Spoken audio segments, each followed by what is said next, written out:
Oh, how the tables have turned. The most fickle fanbase in gaming has finally admitted that the Silent Hill 2 remake is actually looking pretty good. No more rage bait thumbnails, and constant bickering over the smallest details. Okay, jokes aside, I'm obviously pointing fingers at myself there, but the new remake trailer and demo actually looked really good. And a lot of us have a peace of mind now that Bloober is actually doing a good job and this isn't some cheap cash grab. Going into this trailer and the demo, I'm not gonna lie to you guys, Bloober was on thin ice, and I say that because Bethesda put such a bad taste in my mouth with QuakeCon, and that whole debacle deserves a rant video on its own, so stay tuned for that. But honestly, I gotta say, I'm impressed with what we saw from the Silent Hill 2 remake. Let's start off with the things I liked. A lot of these overlap with the footage we've seen before, but I'll say them again, the environments look amazing. And they really nailed the Silent Hill feel while modernizing it in a good way, not the Angela kind of modernizing. Honestly, my favorite thing that we saw was the explorable buildings and expansions that Bloober has made. We can walk into the majority of buildings now, and this is, in my opinion, the perfect route for Bloober to add their own flair to Silent Hill 2 without touching the extremely delicate narrative of the base game. They could add various symbolic things to these shops and buildings, and I hope Bloober makes these locations more than just spots to loot. The new OST also sounds great. Obviously we have the man Akira Yamaoka on this, but it also captures the original's feel while also putting its own unique spin on it, and I just really love this new soundtrack and this new score that we have for the game. I'm also really happy with the way Eddie looks, and I'm glad we didn't get any shenanigans with him. If you know, you know. The combat also looks pretty fun. I know the Silent Hill games are not known for their combat, but it doesn't hurt that the gameplay will finally be a redeeming factor for a Silent Hill game.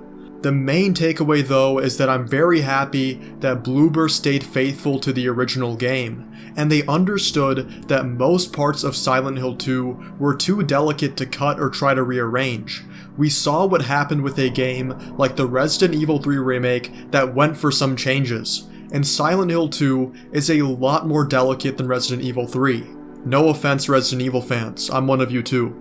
Bloober stayed so true to the source material that I even saw IGN complaining about it in their preview, but I'm glad they played it safe, and the remake feels like something I can genuinely recommend to my friends who haven't played Silent Hill 2, and they don't want to play the original because they complain that it's too old. Yes, I know it's a terrible excuse, and they need to man the fuck up and get some balls, but we all have those friends who don't want to install an emulator even though they own the original game, wink wink. But you get what I mean. Most of the time you can't recommend a remake or a new version of something over the original, but this might be a rare case where the remake does a good enough job to the point where I feel comfortable recommending my friends to experience Silent Hill 2 this way for their first time. Now let's move on to some neutral observations.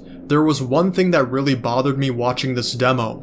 James sticks his hand into the toilet, pulls it back up and it's covered in shit, and then he doesn't wash his hands. Hello, what the hell's going on here? I'm a scat man. But some more serious points, it was a ballsy decision to reveal Pyramid Head in the demo. I personally wouldn't have done it, but I get they probably wanted the demo to end on a high point, and they thought the most iconic character, hey, that's my name, would be a good way to promote the game. So I can kind of understand it.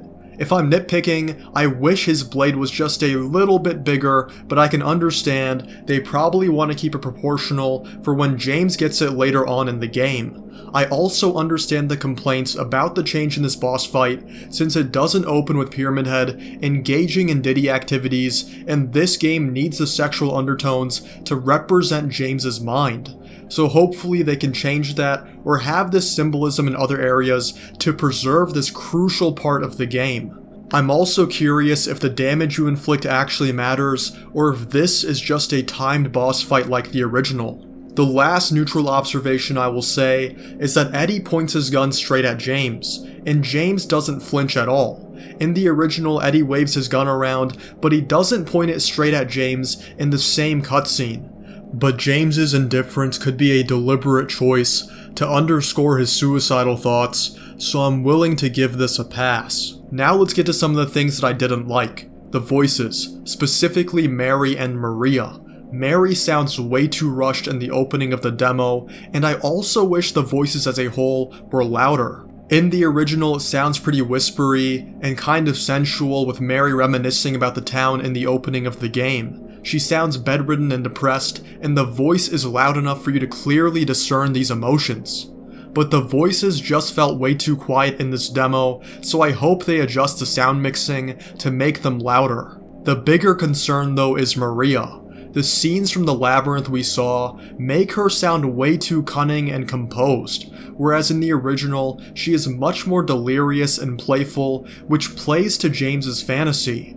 She's kinda all over the place in the original, and this makes her mood switches much more prominent to the audience. And this switch is what makes the "I'm not your Mary" line so haunting. I understand that Monica Horgan might be irreplaceable since she did such a great job, but I really hope they go back and change this line delivery before the game drops.